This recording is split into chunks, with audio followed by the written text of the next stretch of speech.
हिंसा नहीं करना, अहिंसा के माध्यम से जो चर्चा करेंगे और अहिंसक मार्ग से प्रश्न छूट जाएंगे, हिंसा से नहीं छूटेंगे।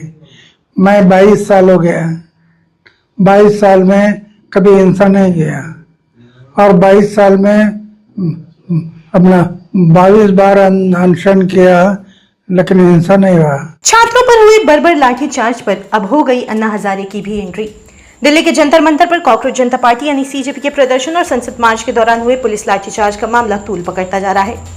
छात्रों के चल रहे संघर्ष के समर्थन में अब राजनीतिक जगत के कई बड़े चेहरे भी खुलकर सामने आ चुके हैं।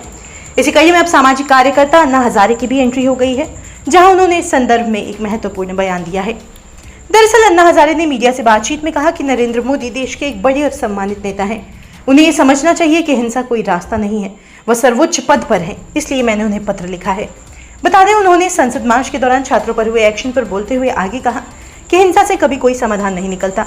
मैंने अपने जीवन में 22 आंदोलन किए, लेकिन उनमें कभी हिंसा नहीं हुई। इस आंदोलन में जो हुआ वह गलत हुआ। आंदोलन हमेशा अहिंसा के मार्ग पर होना चाहिए। बता चले, अन्ना हजारे ने अंत में कहा कि सरकार क्या कर रही है इस पर मैं कुछ नहीं बोलूंगा, लेकिन जो कुछ हुआ वह बिल्कुल सही नहीं हुआ। जो दोषी है वे दोषी हैं, उनके खिलाफ सख्त कार्रवाई होनी चाहिए।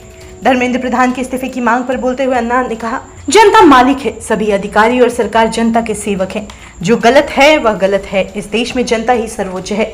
सरकार जो कर रही है वह गलत है। सरकार सेवक है और उसे जनता के पास जाना चाहिए।